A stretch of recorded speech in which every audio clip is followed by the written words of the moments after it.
Okay, everybody, welcome here on in. It's a Friday. We're streaming. We did 5 days in a row this week. Pretty cool.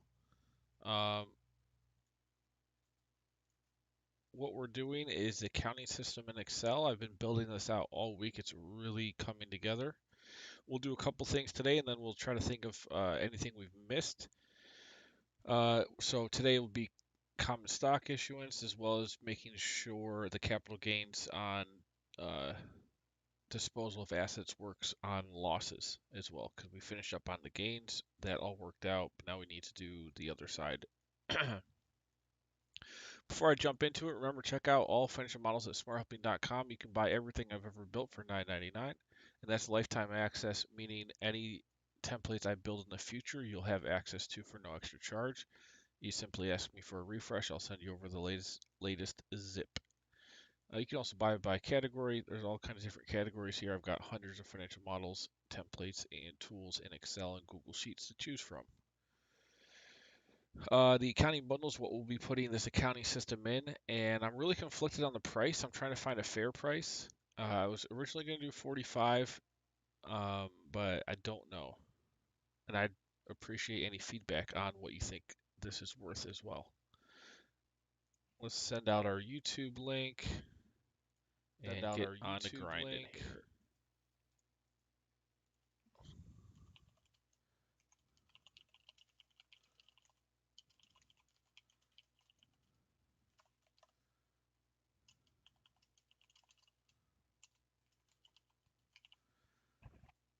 Okay, I wish I could close this out.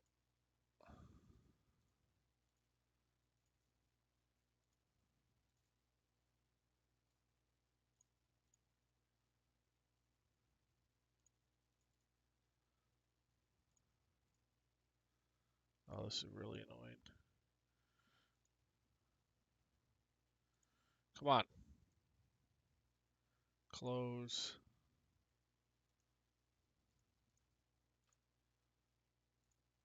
Oh, there we go. Alrighty. Whoa. Rodrigo Diaz. Well, appreciated. Appreciate the kind words.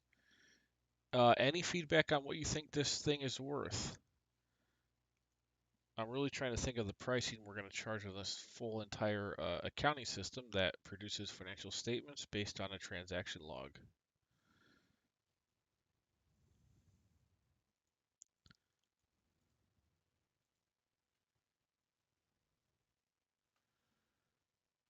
Okay, I will check out Lanzandera if I am ever in Spain. I've never flown an airplane, so I don't know if I will be, but nice.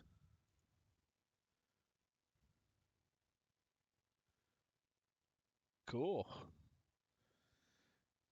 You got any good food around there?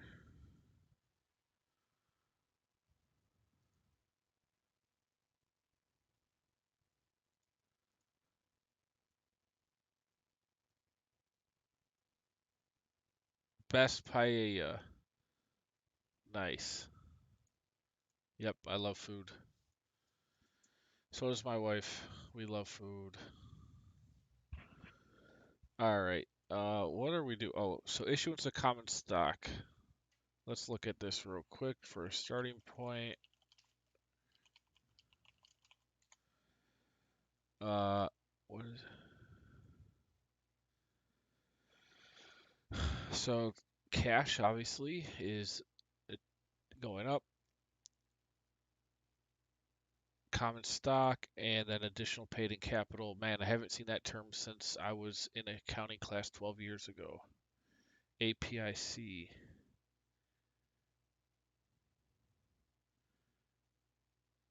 Okay, so what this says is you buy some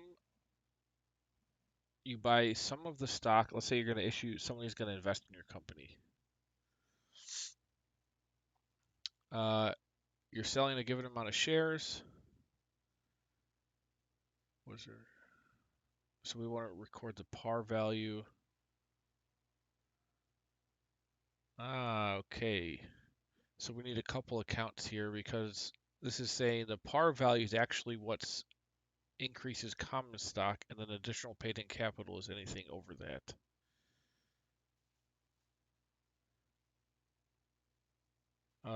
Let's look at something else here. I want to look at how this looks like on the balance sheet. Let me look here.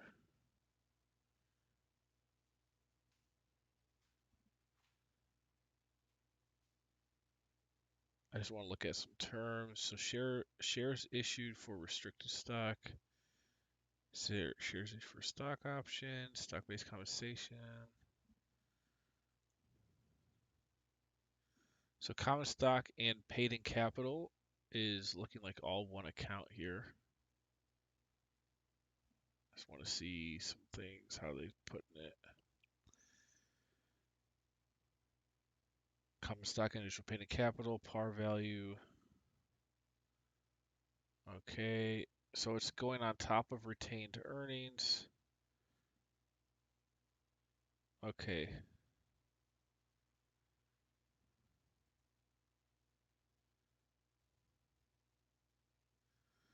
So a lot of these are just grouping it into one account.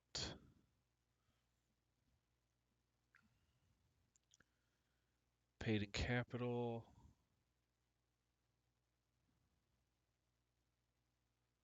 I need to see this on a balance sheet.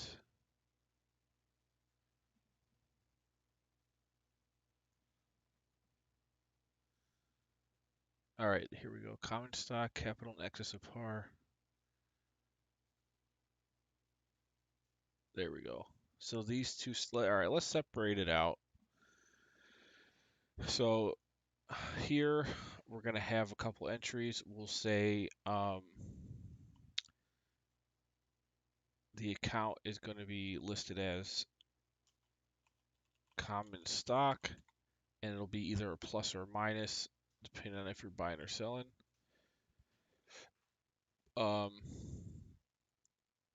Let's see here. So common stock cash will automatically go up. Now let's go back to that entry. So cash is up, and then we've got two equity accounts. So we just need those two equity accounts. And the person who's using the sheet, if you're doing this accounting entry in this Excel template, you'll have to pick both. You'll have to define what was common stock versus paid in capital. And that should just equal the total cash received. So you need to be able to separate that. So we have common stock and then additional paid in capital. All right, so this would be a pretty easy entry. Let's go over here to the database. Let's say you do this in January. We say issuing stock. So we don't need to put the whole entire journal entry. We just need to say common stock amount will go positive 5,000. Now, if you were selling, you just hit a negative, and then it would just flow all the way through exactly the same way.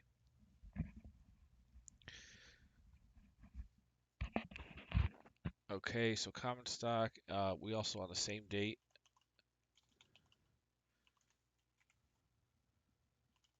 issuing stock, and let's say this is additional paid in capital of 2,500.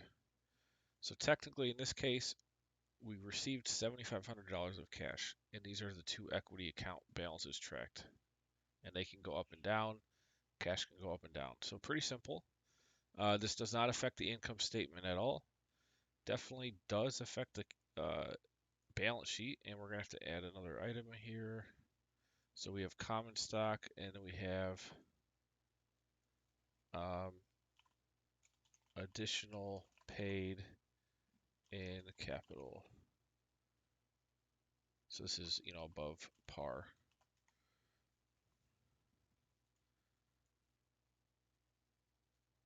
Okay, and that is going to be a sum if.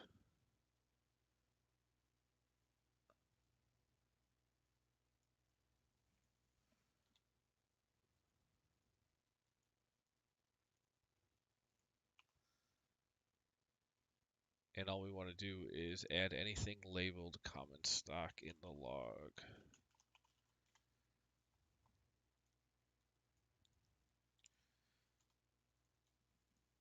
Okay, so there's that entry, and then the other one is, what did I call this? Additional paid in capital.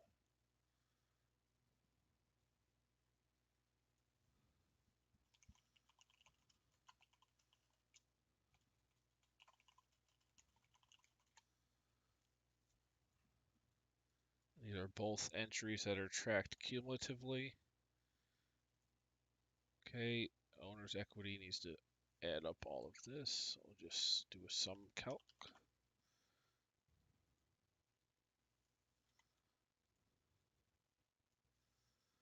All right, and we are off 7,500 because we also have to affect the cash flow statement. Let me get back in here. Whoop. Okay. So yeah, so our check's off here because cash flow. Now this would be under financing activities, and we'll just call this stock issuance. And here we want to add up everything that says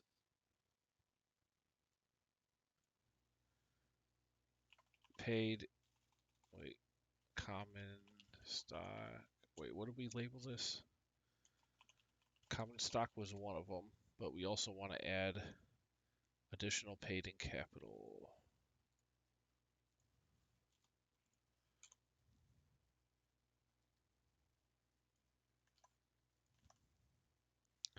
And it holds a normally positive balance.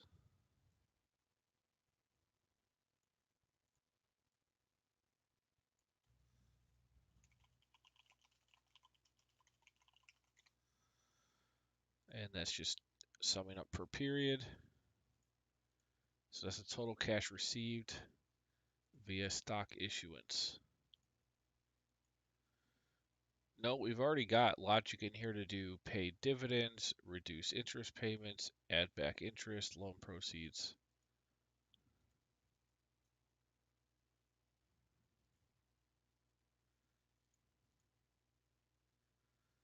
And then all this stuff for operating activities.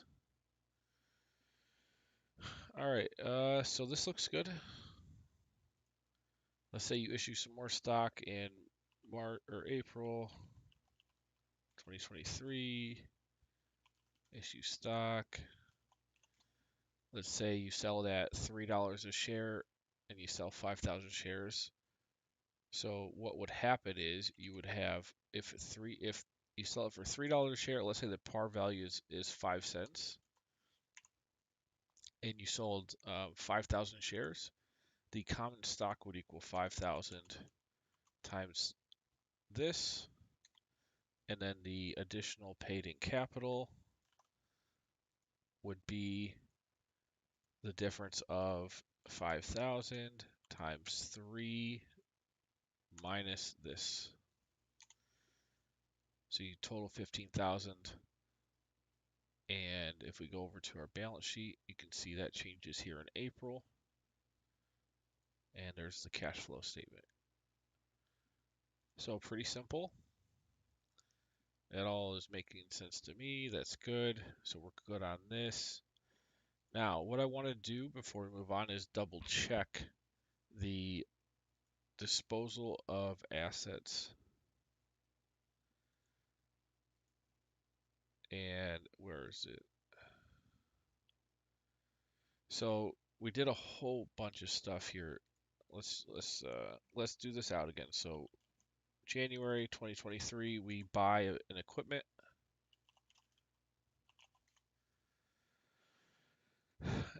Let's say we buy an item here, capital asset purchase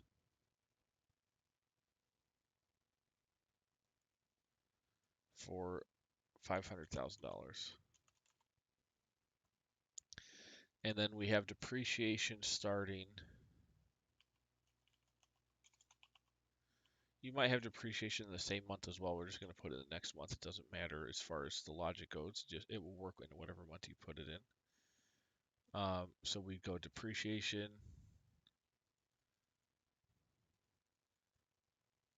expense, and let's say it's I don't know, 500,000. We don't want to divide it by let's just say a 5-year 60. So the month is 8,000 depreciation expense. So far we have income statement, we have depreciation expense hitting here, balance sheet there. Here's our asset we just bought. Accumulated depreciation is happening. Here's the cash flow statement. So that's all great. Now we want to say, what if, for whatever reason, in March, or let's say April, what if we sell it? So remember, we do a couple things here. We say a sale of capital assets, and that's for the par amount. But then we also put the same date. We need to put proceeds from sale of capital assets. Now here's where you got to really know what you're doing. So for the proceeds, let's say it is, maybe we got 450,000 or some number. Okay, now that you also have to record what was your profit. And the profit is based on, and we have this here as gain on sale. Now the profit is going to be your cost basis, which is the total amount minus any total depreciation. So this is the cost basis. Now the profit is this minus whatever you sold it for. Whoops, we did this wrong. We don't want to sell it for less than what it's worth. So let's say we sell it for $495. Okay, so whoops, 495.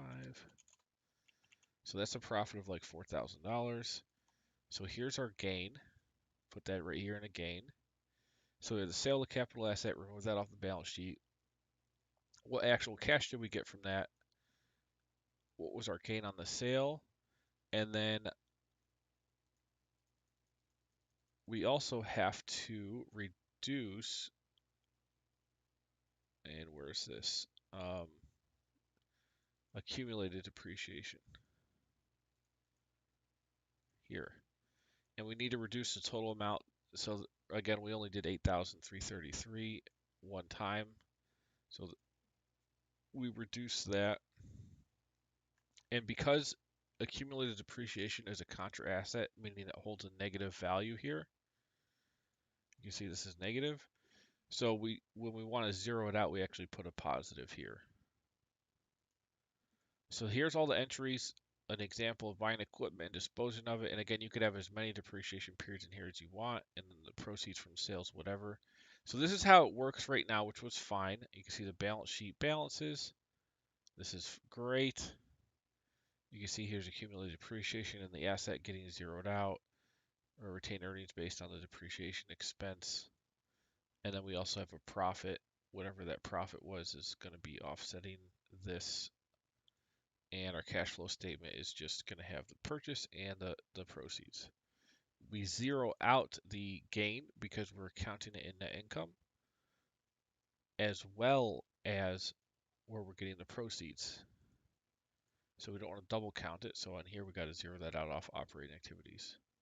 So that's all great. Now the question is, what happens if there's a loss? And let's say we sold it for not 495. Let's say we sold it for 425. So we have a $66,000 loss. So let's put this in here. So gain, or I guess on the gain on sale, you can put there was a loss. It doesn't have to be a gain. I probably should update that.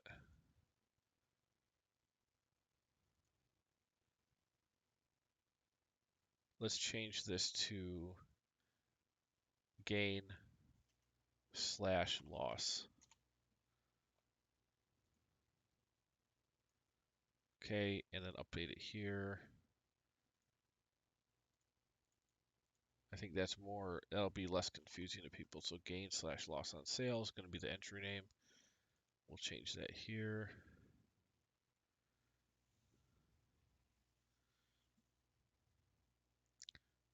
And what I'm going to do to make Excel, they're trying to make it so when you start typing something in, it'll populate whatever's in the dropdown, but it doesn't work yet.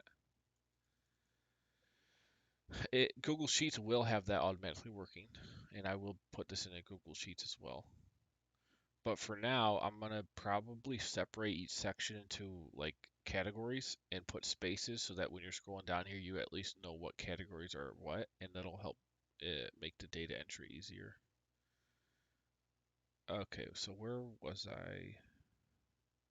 Gain loss on sale.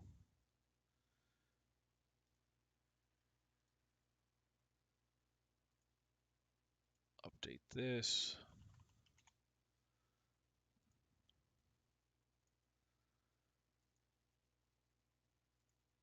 Okay, so that offset's fine. That's fine. Now this works. Okay, so this works perfectly. And the income is going to reduce this as a negative. You've also got depreciation expense happening. Okay, so that works. So if it's a disposal and it's a negative value, that's fine. Just put gain loss on sale, put the loss as a negative, and that's completely fine. Now the other thing is, what if you're disposing of it and it has no value? So you proceeds from sale. Let's say you get nothing, zero. Well, if you got nothing for it and you've still got a book value of 490, a net book value of 491, well, it's simple. You just have a loss here of 491,000, and everything else is the same. There's your loss.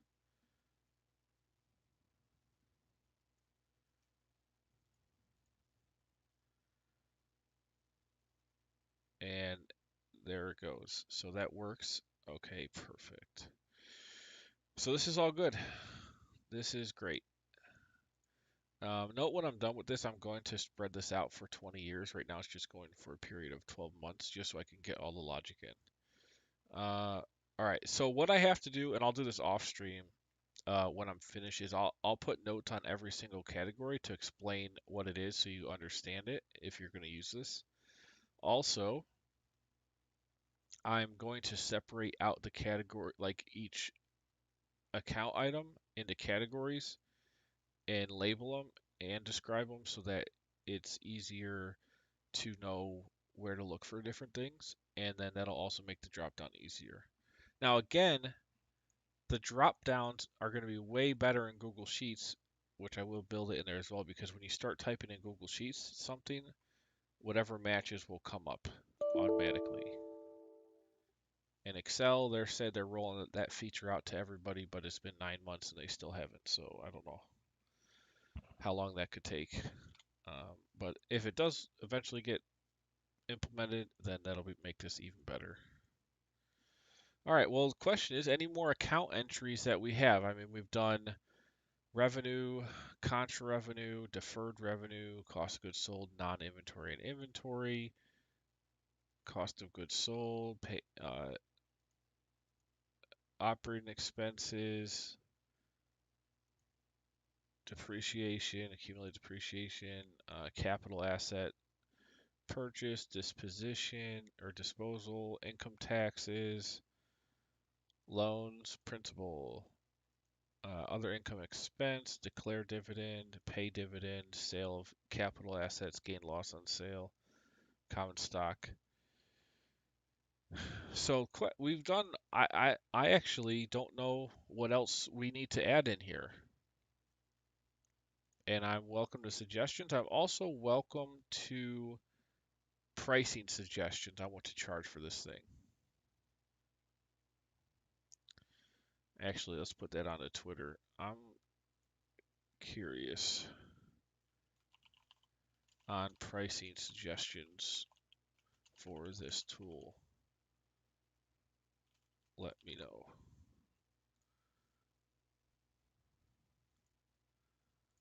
Okay, well, let's just look at a balance sheet.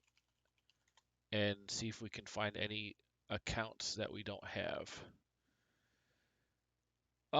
Investments. Well, that's a real quick one. Um, we have a lot of receivables and payables. Okay, that was easy. Um, so investments. We need to have logic if you're going to have investments of the company. So let's look up journal entries for investments.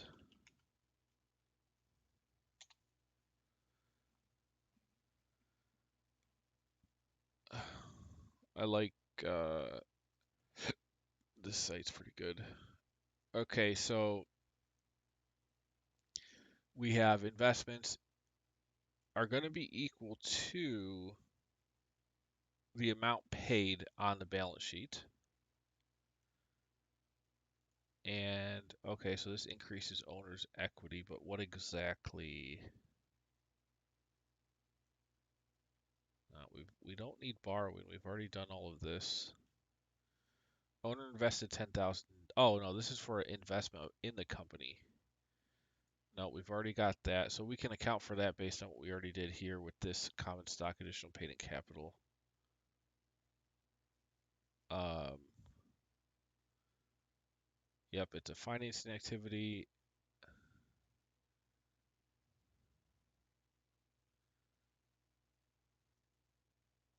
We have all of this. All this stuff is working just fine.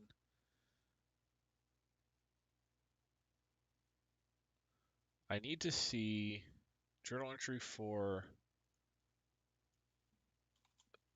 stock investments, maybe.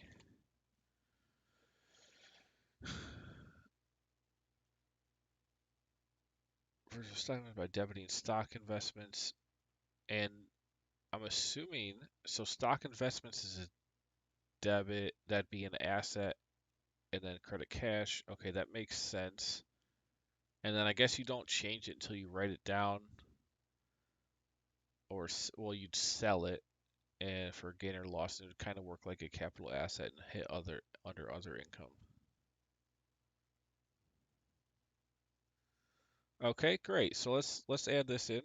This is a good one. So stock or other security investment.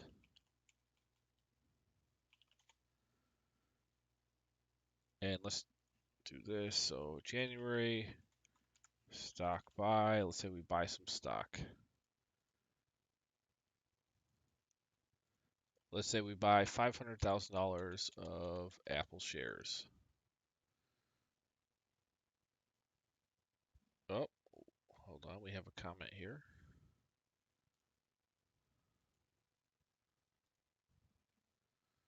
Is it how you previously template?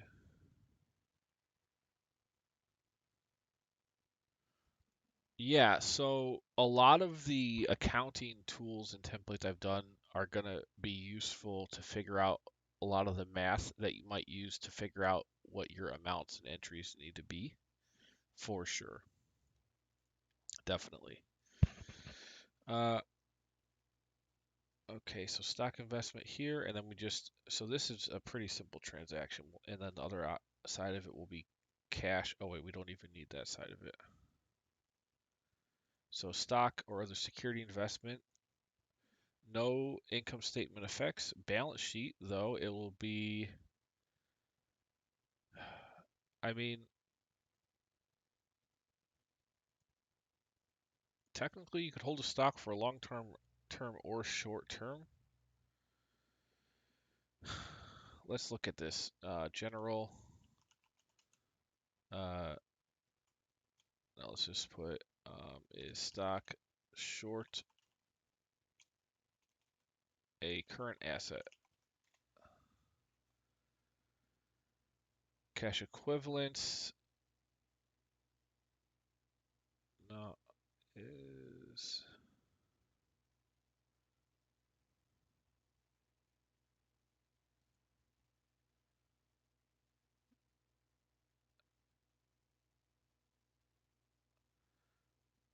Okay, so we're going to put these under short-term current assets. Because technically, you could sell a stock whenever you want. It's liquid. It's not like a piece of property or a business or something. Uh, get this thing in here. So we'll type in whoop, stock holdings. Stock, um, security holdings. And so the asset entry would be simply summing up anything that says,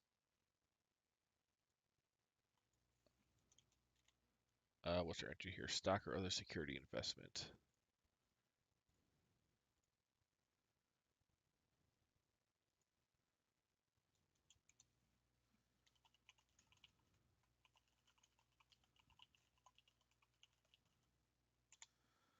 All right, so it's that. And then if it was a negative, if you're selling, well, hold on, that's actually going to be different.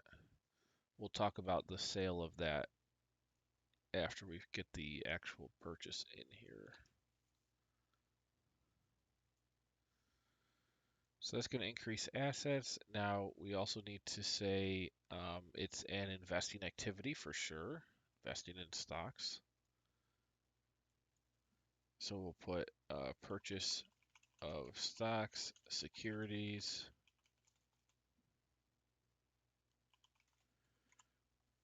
and simply sum up anything that says that. So what's stock or other security investment?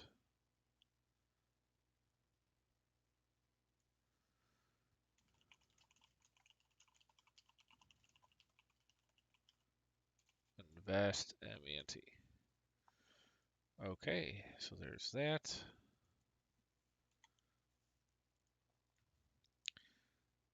So cash goes out. Here's the running cash position. Here's this. Oh, wait. Whoa.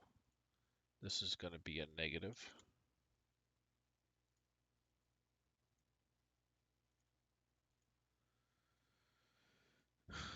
Okay, there we go. So now we're balanced. So we bought some stock. Here's the balance sheet entry, and then that's it. Now, the more difficult thing is going to be what happens when the stock is sold.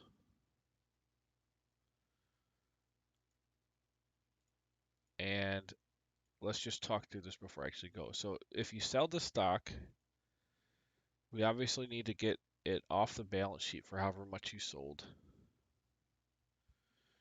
If you have a profit, the extra gain is going to go to other income, which is fine. That makes sense. Now, the tricky thing is, what is the actual entries? And for that, let's go ahead and look here. Journal entry for selling stock. Sale, not common stock. Nope, not that.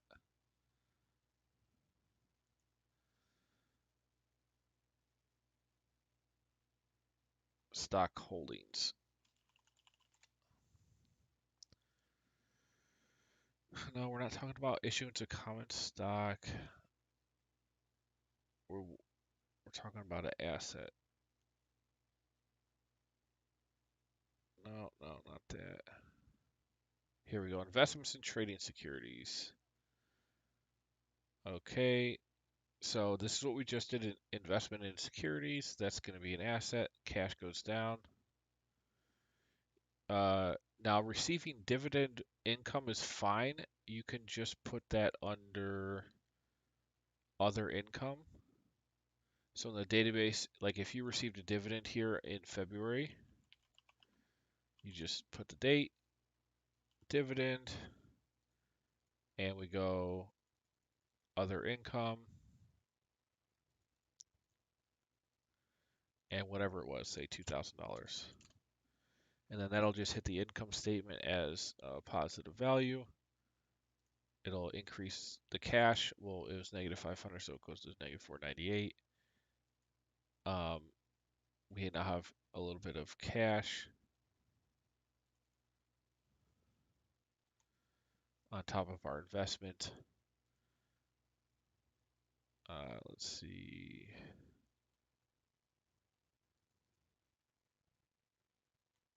We do the, and then cash flow is 2,000 here, part of net income. Okay, so that's fine. Now hold on. Why are total assets positive 2? Because we paid out 5, we got 5, so this is net 0.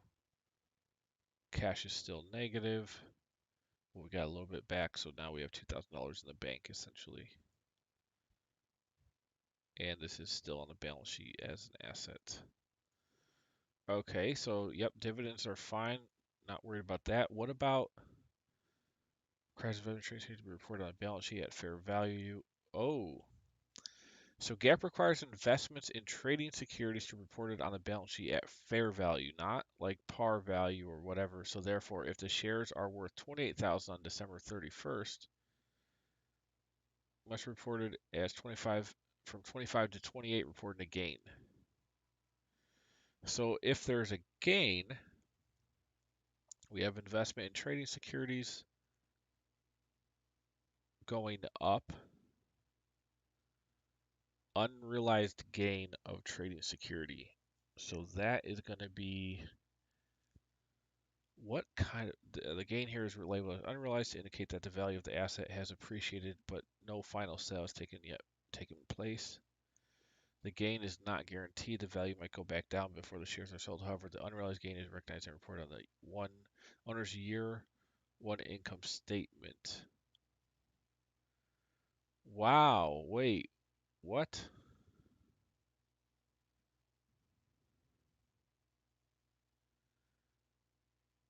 Is this new? So if you have if the you have to recognize that as income.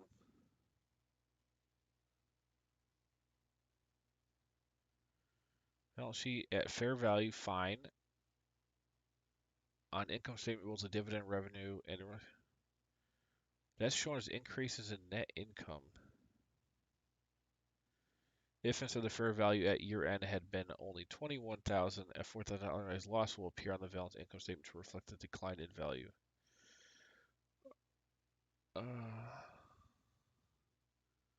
So unrealized gains and losses are now reported at the end of the year on the income statement. I don't know if that's been always like that. Now this is the entry we really want, is the actual sale and if it's a gain or a loss.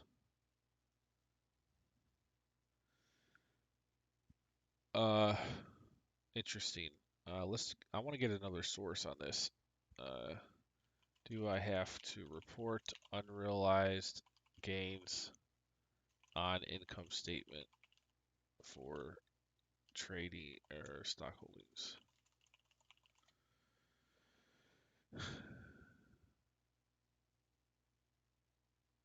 GAAP accounting rules. Companies often invest in the securities of other. You realize a capital gain when you sell security for a profit. Until you sell it, you have an unrealized capital gain. Your accounting treatment of unrealized gains depends on the amount you own. For purchases of voting shares of stock, use the fair value method if your stake is less than 20%. If you own between 20 and 50%, use the equity method. For larger stakes, you treat the investee as a subsidiary and consolidate into. Okay, no, we're not doing that. That's way too complicated. We're not even getting into that. Under the fair value method, recording your earnings, unrealized gains and losses for tradable debt and equity securities you plan to sell within 12 months.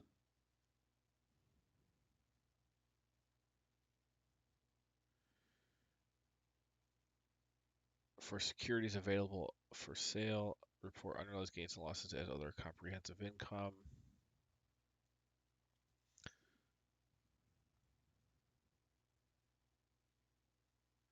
You accumulate other comprehensive income as a separate line on the owner's equity section of your balance sheet.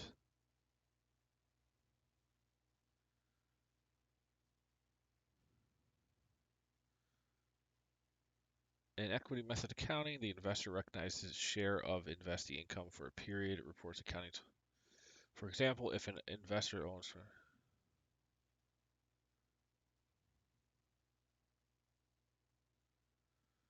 No, we're not doing that. Okay, so this is... We're getting pretty into the woods here. Let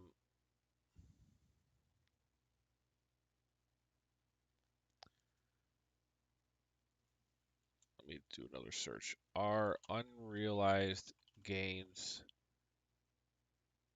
reported on income statement?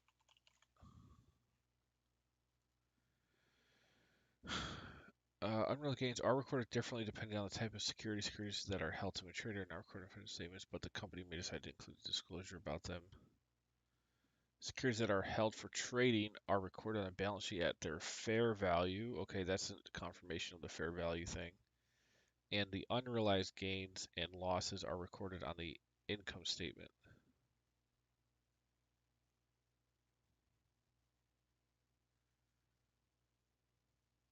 Okay.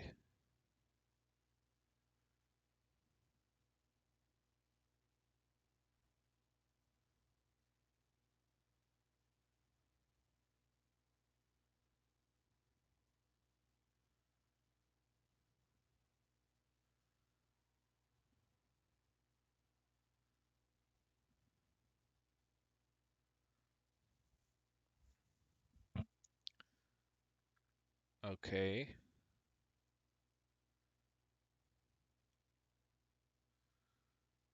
Okay, so let's go back up to here.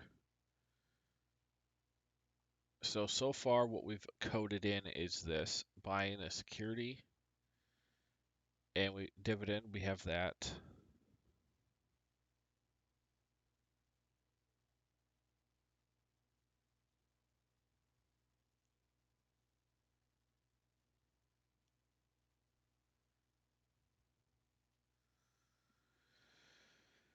Okay, so investment into trading securities, unrealized gain. So what we have to say here is unrealized gain or loss from trading securities. And let's say, so we bought this, we have a dividend. Let's say, I don't want to go forward to the 13th month yet, so let's just say on 11/22/2023. So some point in the future, we mark it at the market value. Let's say it's worth 520,000 now. So we say there's a $20,000 gain. On paper, we haven't sold it, so we put this as unrealized gain or loss.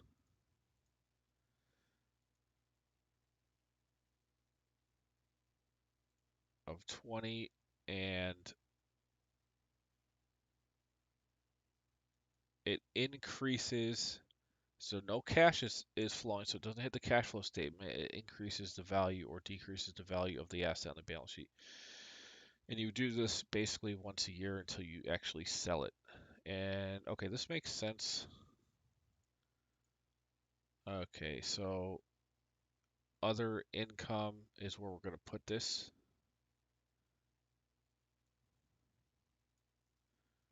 And so we have the option to add.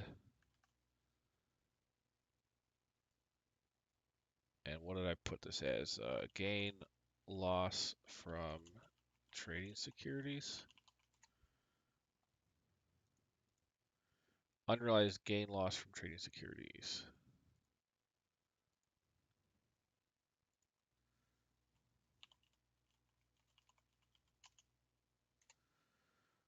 Okay. So there's that. So let's say there's a gain recognized there. You're going to pay taxes on that gain even though you haven't sold it. The balance sheet will then increase stockholding security by any amount that is equal to that.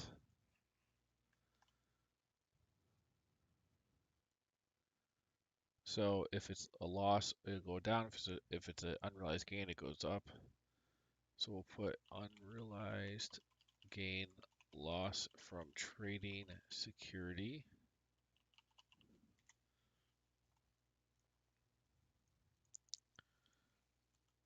And here, so we should see a value up of 520. Why don't we see unrealized gain loss from trading security? There's an S on there. IES.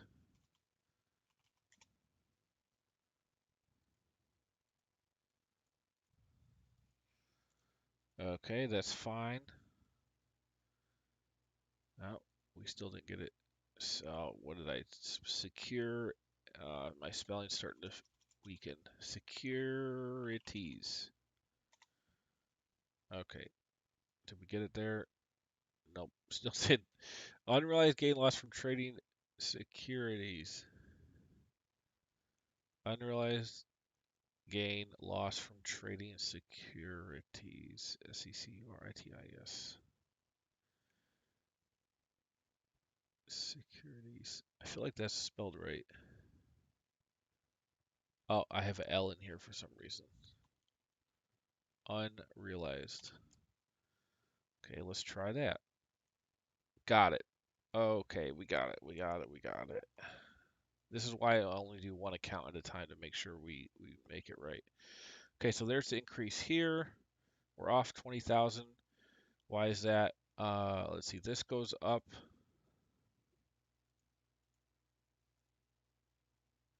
This goes up. What's the other side of it? Do we add that back from operating activities or financing activities on the cash flow statement? I guess you would, because it's not going to tell you here. So we just want to zero it out in the cash flow statement. And I would put it under financing, and I would say reverse unrealized gains losses from trading securities. That makes the most sense to me. And so whatever it is, we just take the opposite of it. So we'll just put a negative in front of there. Put this entry here. And the reason why we're doing this is because you need to mark your positions in stock holdings at the end of each year. And if there's unrealized gain or loss, that's going to hit the income statement. It's going to affect the balance of your holdings on your balance sheet. But since it hits net income, but it doesn't actually hit cash flow, we have to reverse it out, just like a depreciation expense or something like that. So here we put unrealized gain loss from trading securities. And we just want the opposite of whatever actually was entered. So there's that. So there's actually no effect on the cash. And then all that's happening on the balance sheet is the value of the investments going up. The value of retained earnings is going up. So we're still balanced on the balance sheet as assets equal liabilities plus owner's equity. Okay, so that's fine. Now let's say we actually sell the investment at some point. Let's see what the entry is now.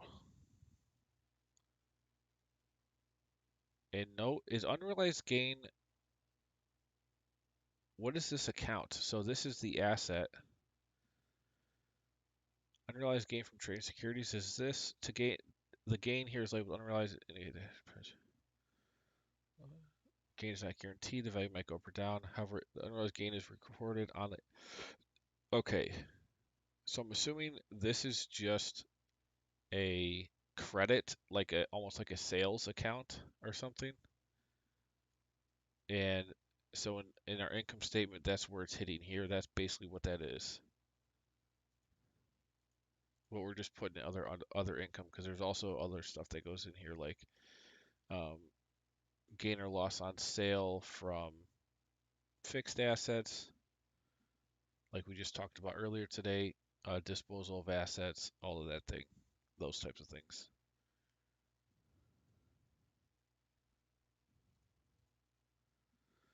Okay, so continuing on here. According to US GAAP, changes in the value of trade securities are reported as gains or losses are shown within the current net income. Right. Fine. Okay. Yeah, I get it. I get it. At your end, this investment. Okay. Now, uh, we sell.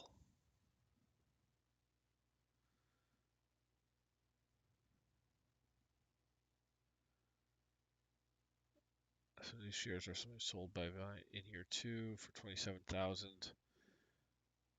Okay. So what we do. So you sell it for 27,000. You've got cash going up. Loss on sale of trading investments in trading securities. So we're crediting the whole thing out, whatever it's worth, the full 28,000, which is the adjusted value. We're increasing cash. Now here, I see.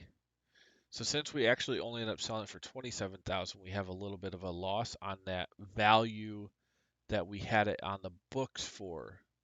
So that's tricky, but it makes sense. So on the entry here, we need to put, let's see, what can I use to trigger this to happen? We'll just put the event is sale of trading securities. So let's say here on December 2023, sale of stock, we go sale of trade securities. Now the amount, let's see, what amount do we want to have to enter here? You're going to have to enter two things.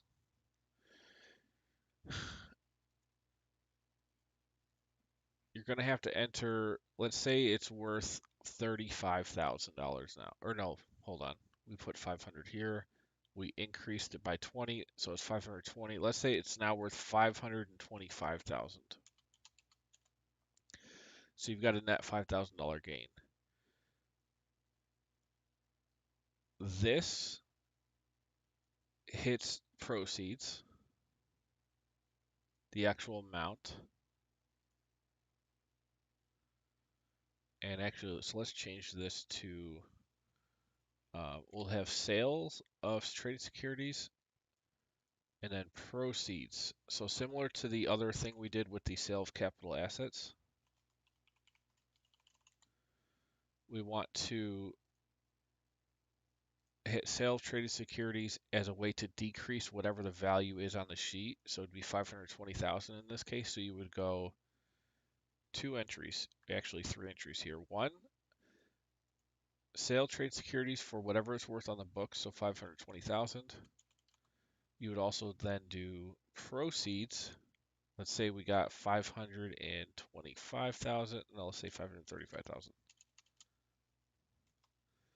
Okay, in this entry, I'll code it so this automatically reduces any value of the balance sheet stock holdings. So it'll reduce this amount. This will hit the cash flow. Now, we have to also say, well, what was the gain or loss? So here we've got $15,000 of gain. So we go here, we say $15,000 gain, but what do we enter that? It's not unrealized.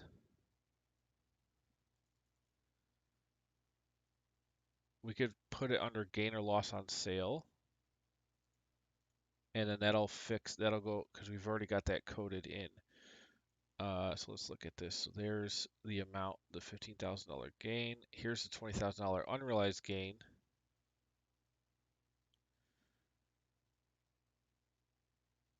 Because in total, $35,000, it's worth $35,000 more than when you initially bought it. Okay, so that makes sense.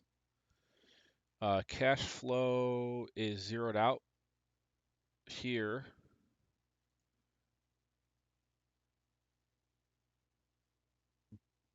So it's hitting income here. We're zeroing it out here. Nice, we already got that coded. However, we also need under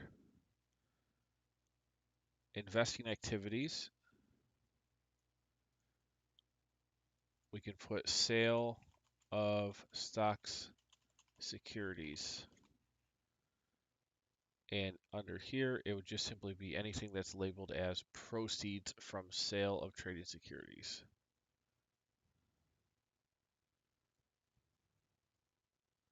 And we're almost done with this. So proceeds from sale of trading securities.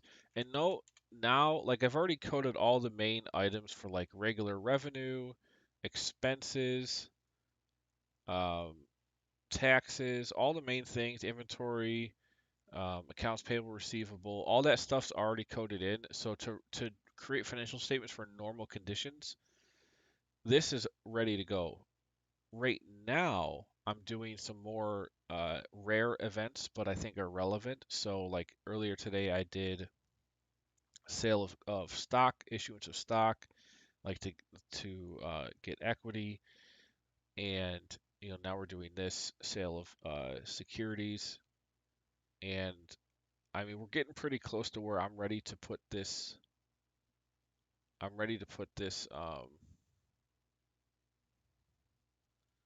up for sale, and then obviously I can iterate on it over time. Let's see, where am I at here? So that's fine. I'm going to test a couple different situations with this. So there's the cash coming in. We zero this out. Balance sheet. Okay, so here we also need to reduce this by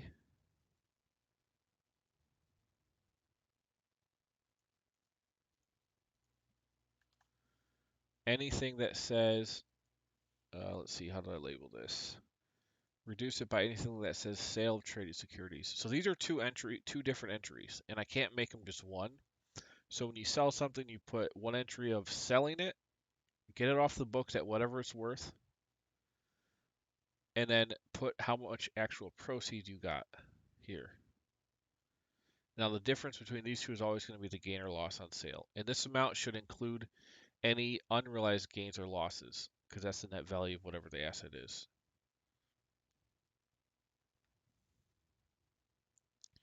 And since you've already included from going from 500 to 520, if you went up or down or whatever, those gains or losses have already hit the income statement. So all we want to know is what's the most recent change from this value to here, and that's what we actually put as the gain or loss that's realized. And this gain or loss can be used as an account for both the sale of capital assets or trading securities. It works for all of that.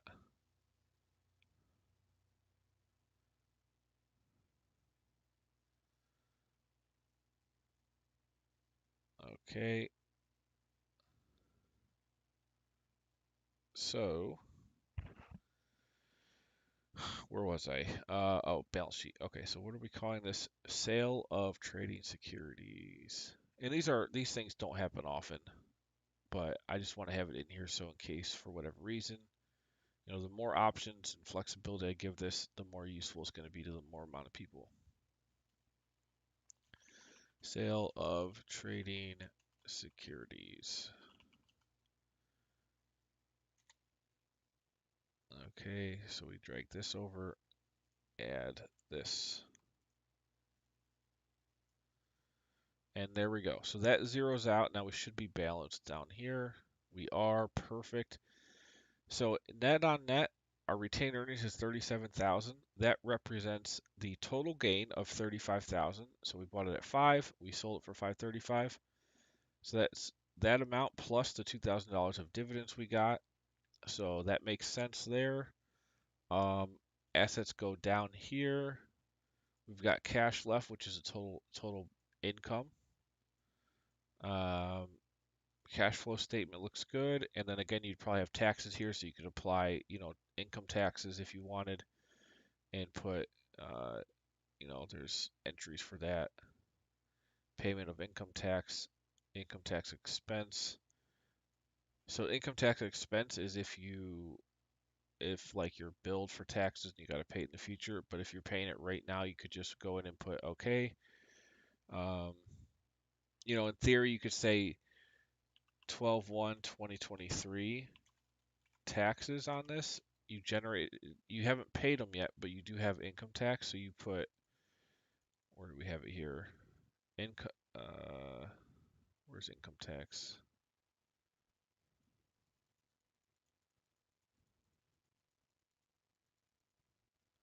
You do income tax expense, let's say it's $1,200, whatever it might, or 12, not 12,000. Say it's 1,200, you record that, and then, well, we don't have another month because I haven't extended this past 12 months. Let me move all these up once. Let's say this is 10.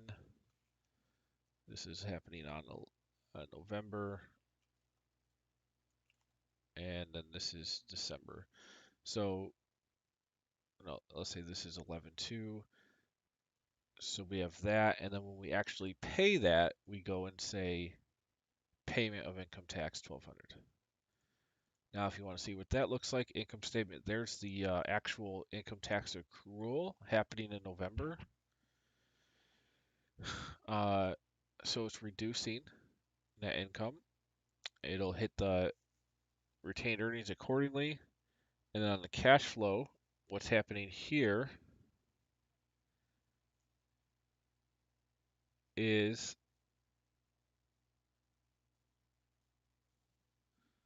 we have add back income tax accrued, reduce payment. Oh, wait. Did we put this in the same month? Oh, I did. Let's say you pay this in December. Okay, so now you still recognize the $1,200 loss on the income statement in November. Balance sheet. Here's the income tax payable account. So it's a payable. We're checking it there. It's affecting our retained earnings based on the recognition, and then you go to cash flow statement, and here's the actual effect of cash. So we're zeroing out that here, and it's actually coming out of cash here. So when we sold this, we had a liability accrue. We paid it here, so that's that happening. But on the balance sheet, their income statement, there's the actual when it's applied. So that's awesome. This is all flowing really good. I'm really happy about all this. Truly, this can be used for almost probably, I'd say 95% of businesses could use this to build their financial statements. And we've got everything from all different types of revenue, deferred revenue, contra revenue, sales on account, accounts receivable, inventory logic, cost of goods sold, um, regular OPEX items, and all payable options for each of those if it's on account, depreciation, capital asset purchase and disposal, income tax. I mean, there's everything that 95% of businesses will have. Um, this is going to have.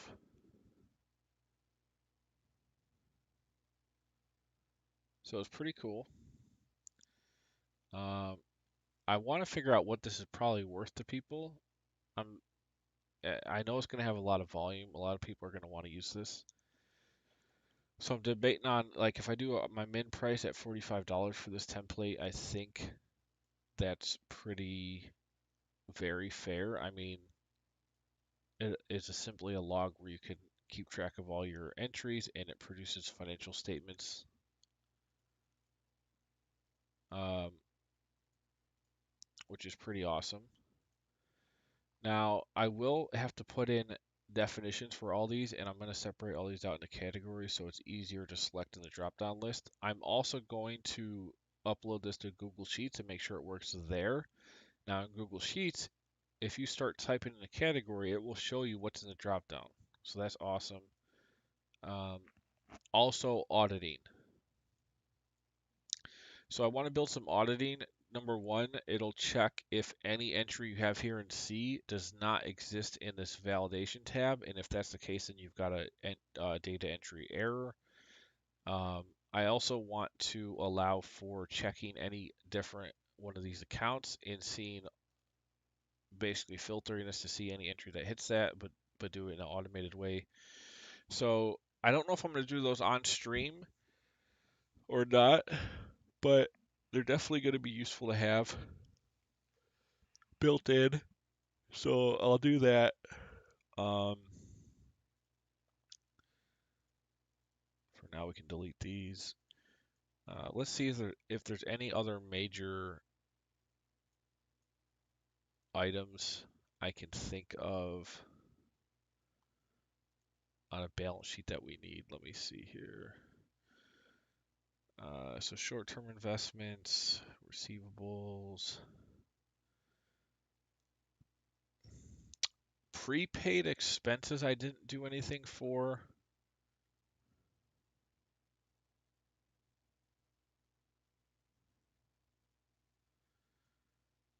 Um,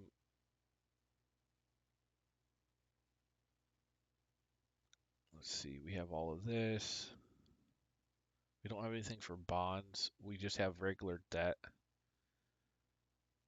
We have most of this. Common stock retained earnings.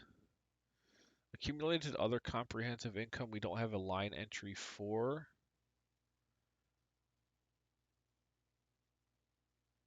If we wanted to do that, I guess I could separate out so we have this other income row in here. And I guess if we wanted to separate that out, we could put that, accumulate whatever that is here so it doesn't hit retained earnings. I might do that. I'm going to put a note. Let me put a note. Um, Zero out other income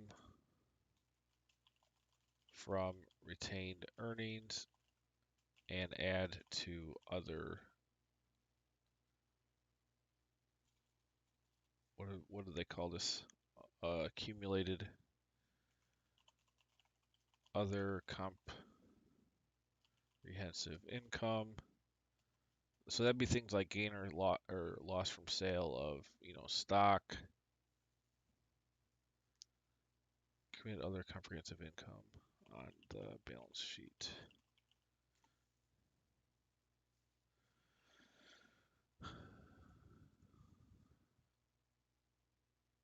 Okay, so that makes sense. This is good. Oh, so prepaid expenses. Let's think about that. Prepaid expense would be an asset because let's say you paid $1,500 and now somebody has to provide you with those services. And as you use them, this goes down, but the cash goes up right away. Yeah, I think we can add. Oh, I think we can add prepaid expenses on here. Let's do that.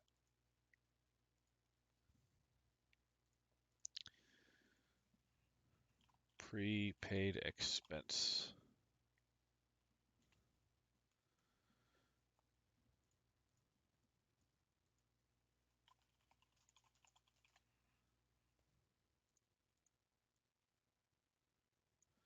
So for prepaid expenses, it's going to, let's look at the journal entry just so I can make sure.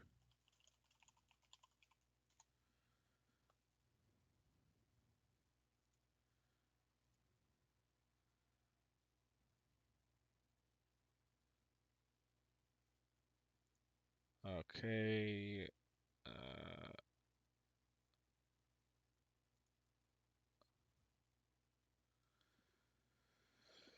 So debit the expense account, credit the expense. So we're increasing that. Hold on, that doesn't make sense. All right, so prepaid rent, where cash is going down, rent account, or essentially, wait, payment made for rent due next year. And then, okay, rent payable in next year, transferred to prepaid rent account.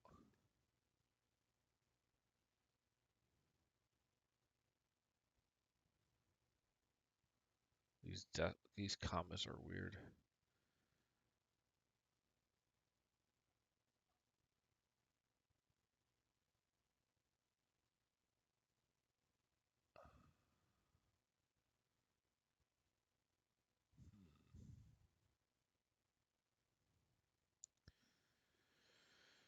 Let's see. All right, let's just look at this. What makes sense? So if I pay money out, let's clear this out. This is all fine. Let's say in January, we pay for this year's rent. Okay, prepaid expense, whatever it is, $5,000, let's say. Okay, so that happens. Now, we don't, it's almost like unearned revenue, I guess. We only want to recognize the expense when it is incurred. So in this case, January, we incur 1/12.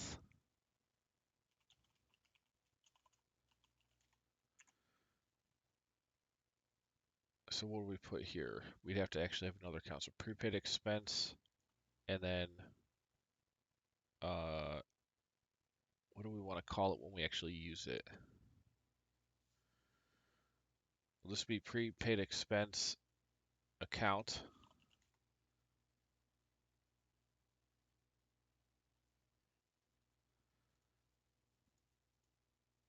So that's an asset. And then let's say we used $1,000 of it. We go prepaid expense, use 1,000.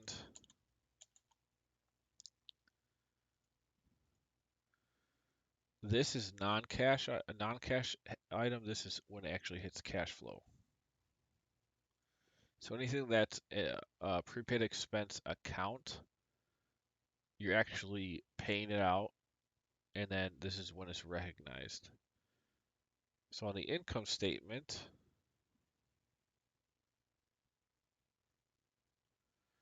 where do we want to call this? It's not other income because these can be operational expenses. I believe the best thing I can do is put it here, and we're just going to call it other OPEX.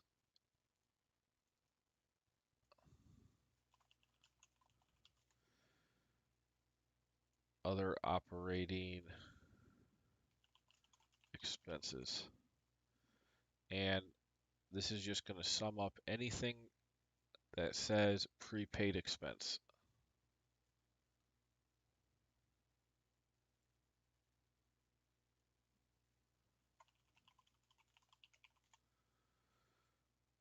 Okay, here, let's add that into this.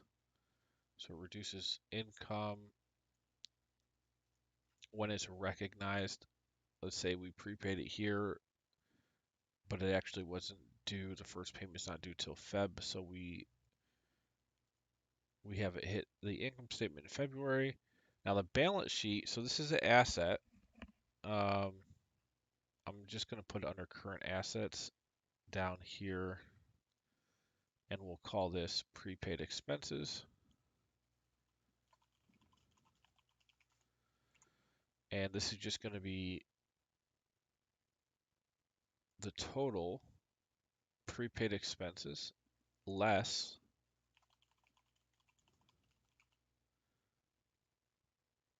no, it's prepaid expenses on account is the what's going to increase this asset. And then when we use it, we're going to subtract out when we actually accrue the expense, and we're going to call that right here prepaid expense.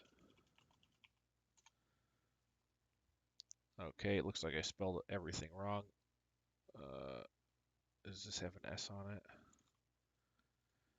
Prepaid expense on account. Prepaid expense on account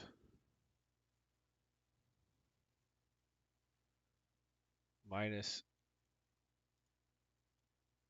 prepaid expense.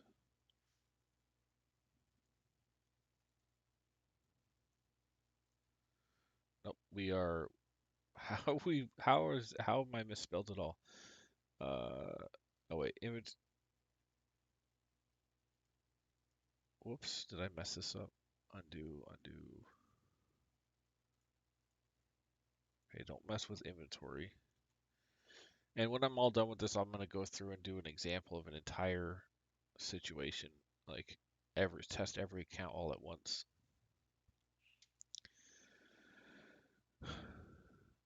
Okay, prepaid expense on account less prepaid expense. So why? Okay, so there's that. Now, why am I not getting this prepaid expense on account happening here? 1/1/2023, 5,000 prepaid expense prepaid expense account.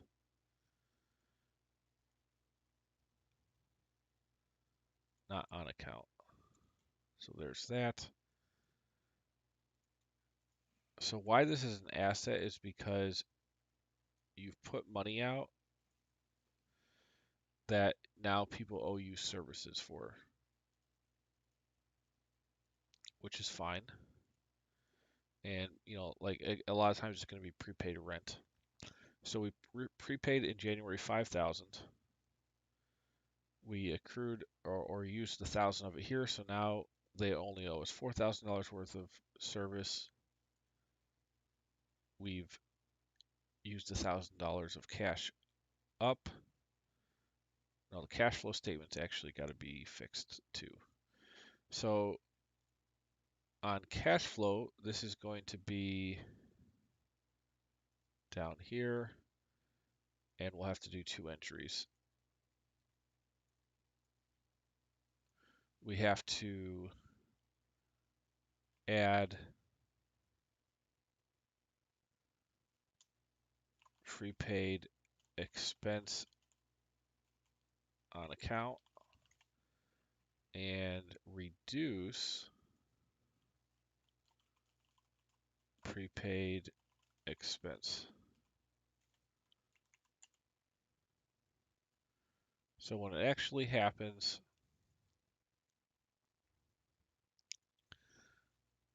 prepaid expense account, we actually have the cash going out here. And then when we're using it, it hits the income statement, but it's not actually hitting the cash anymore. So we add it back if it says prepaid expense.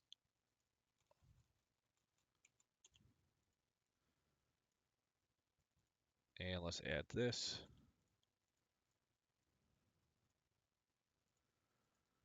Okay, net effect, we paid $5,000. Now we're going to accrue or track the rent over time.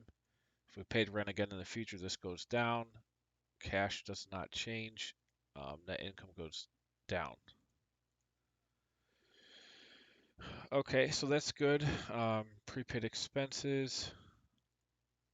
This is the prepaid expense account is when you actually pay it, and when you recognize it, you just put prepaid expense.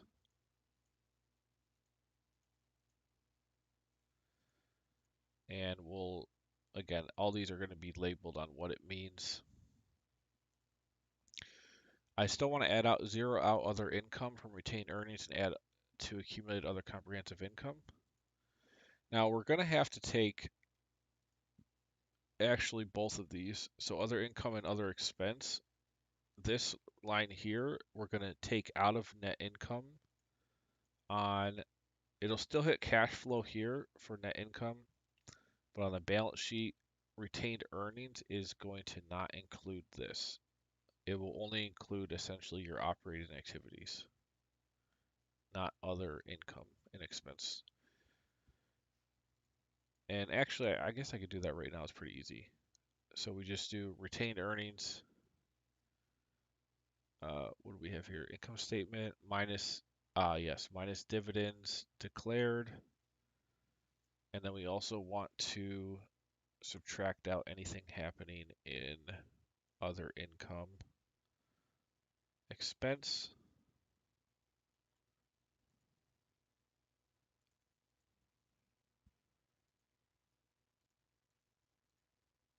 And drag this over.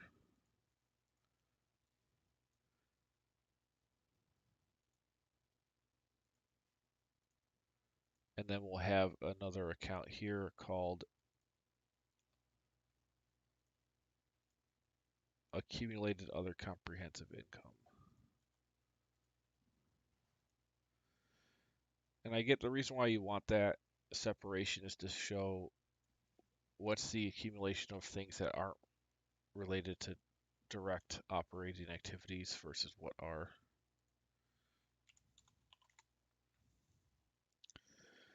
And so here we then say, what's the total here? All right, let's test that out real quick, make sure that works. So an other income item would be, let's do trading securities. So sale of trading securities. Let's say we have to do the whole entry. So let's say we invested in some stocks here for 50,000, and then we sold it here.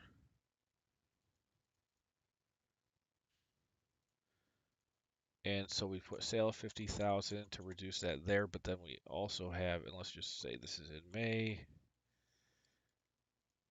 we have two other entries we have to do. So we'll do proceeds. Let's say we got 65,000 out of it. And then the gain would go here.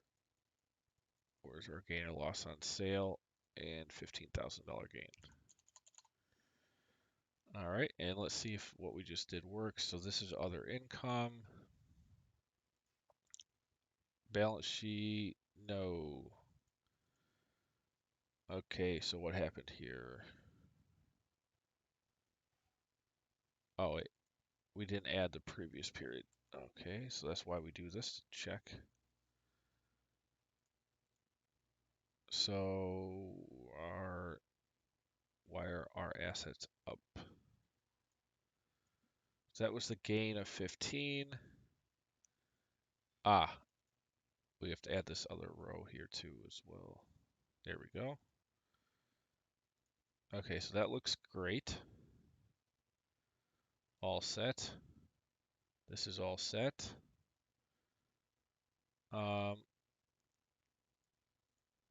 We now have retained earnings, also accumulated other comprehensive income. Let's do something else. Let's say we also have in here some revenue. Let's just put sales for 100,000.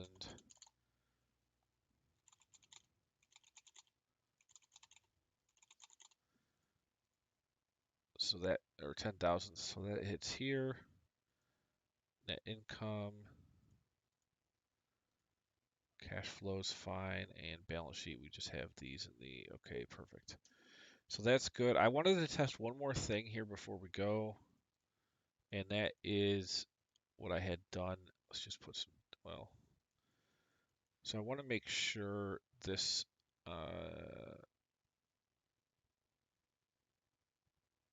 let's say we buy stock for 50,000. I want to go over this again to make sure it works. So buy stock, then we have a write down. Well, let's say we have an unrealized gain loss. Let's say it's now worth at the end of the year, and I know I'm in the same year, but I'm just seeing if the logic will work. Let's say it's a $2,000 loss, and then in July, let's say we actually sold it, so we go sale of traded security for 50. That zeroes out the asset, but then we also have unrealized, or we have proceeds. And I know I just did this, but I want to test a couple different types of scenarios with this. So we have proceeds. Let's say now it's worth 49,000. And in that case, my unrealized gain or loss is, or not unrealized, it's actually being realized. So gain or loss on sale is 1,000. Now let's see if this makes sense. So income statement, here it got marked down. Here we actually sold it. Now on that one, see, this looks like it's double counting. So this is saying minus 3,000. But really, so this, when you put sale of trading security, this needs to be equal to whatever the book value was on the last mark, down or up. So it's 48.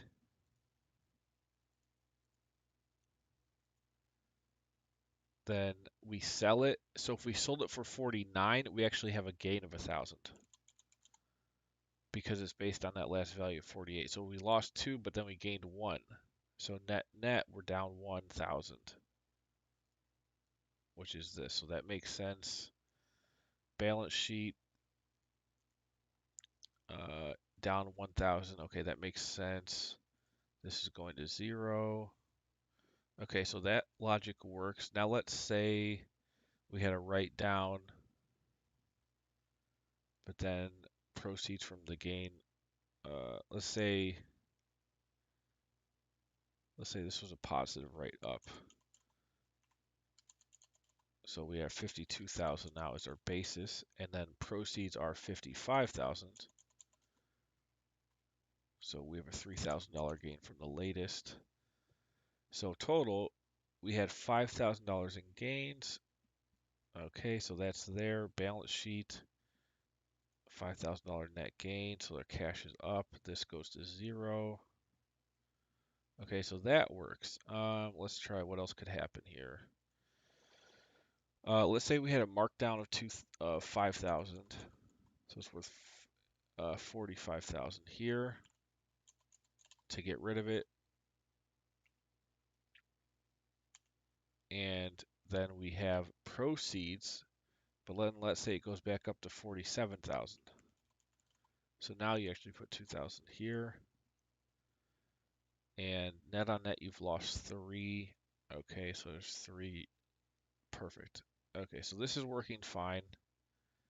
And I'll have to put explanations explaining what each of these accounts mean, which I will do in the validation tab here. Okay, so we actually did this. Let's check the balance sheet here. So this is accumulated other comprehensive income. Let's say this is 5,000. I just want to check here.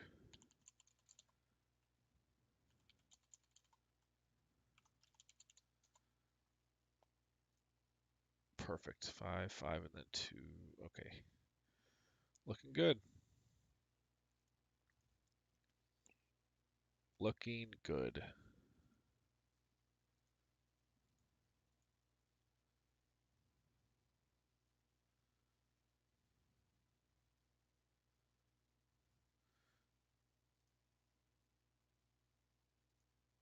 And here we're essentially just taking out row 48, this, and then adding it into its own line here.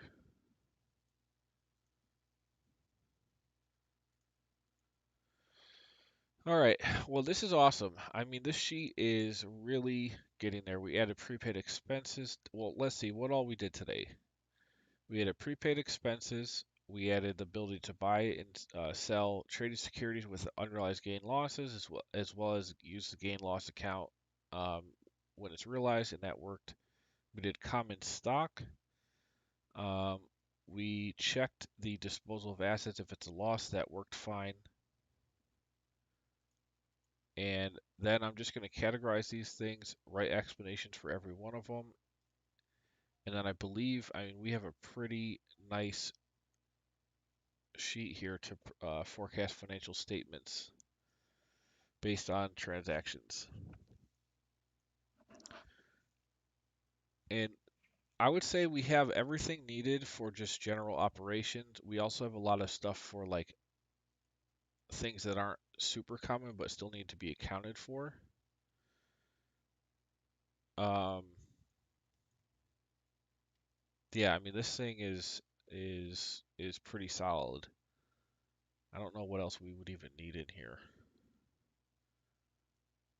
Let me delete this. Consolidate this up a little bit. So I'm going to work off stream on getting this thing prepared. I'll do the overview video on it probably Monday.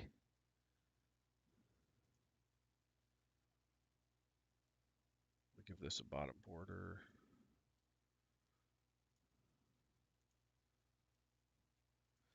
And yeah, I don't think there's any glaring items or types of accounting entries that need to be added that aren't already in here.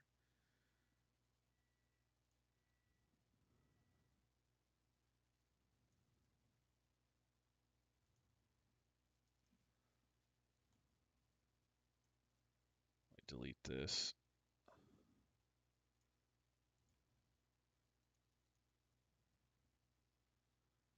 So we have that, that. Okay, just checking these sum totals.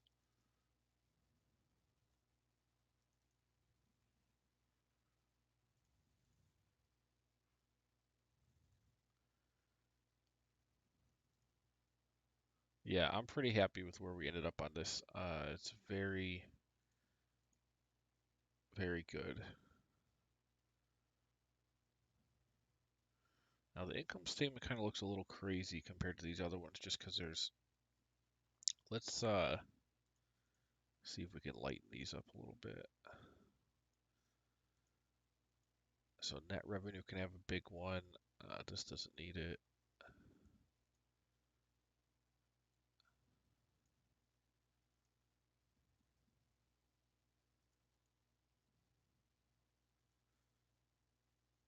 Actually, let's go. Let's give this a thick bottom. Actually, we don't need a thick bottom there. It could just be a regular.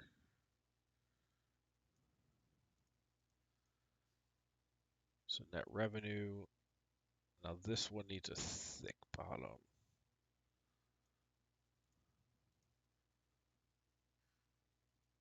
This could be regular.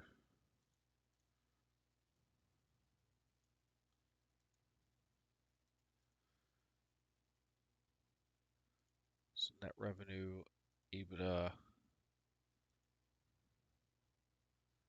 It looks a little bit better.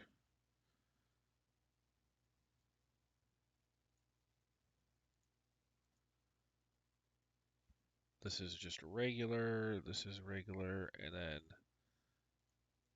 the very bottom, top, and bottom thick. That's good. Let's give this a shade. So we got net revenue, gross margin.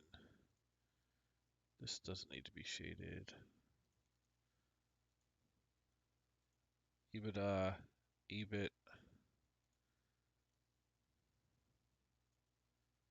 Let's fix these.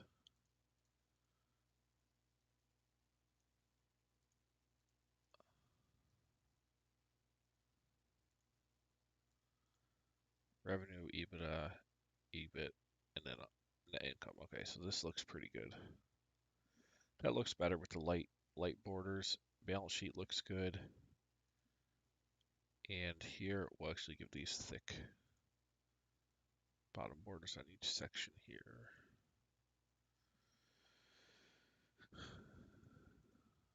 Okay. So what I'll have to also do is we've got monthly. I might just stream Monday actually because I need to convert this to 20 years. I need to put it into quarterly and annual statements as well as the monthly, extend it for 20 years. Um, I guess I could define these on stream as well, so explain each account. Yeah, we'll do this all on stream. That makes sense. It's fine.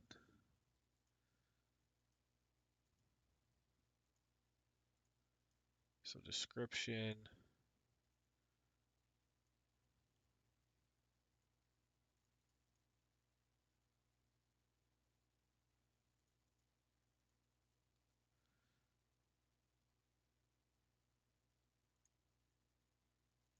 What else do we need to do on Monday?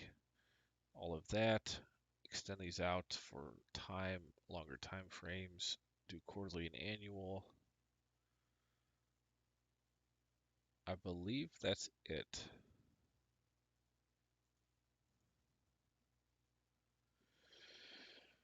All right. Well, remember, check out more from smarthelping.com. You can buy all the templates I've ever built for $9.99, and that's lifetime access. I do a lot of work with SaaS, forecasts, real estate, underwriting tools, startup financial models for all kinds of different industries, uh, joint venture distribution waterfalls, accounting tools. Again, what I'm doing now is going to be in here. I would like feedback on the price. I don't know. I might just do 45 because I think it's going to be really popular, but I also think it's worth more than $45, even just as a template, so we'll see. Uh, yeah, I mean, I think it's worth, maybe I'll charge like 99. But that's all I got for you. Have a great week.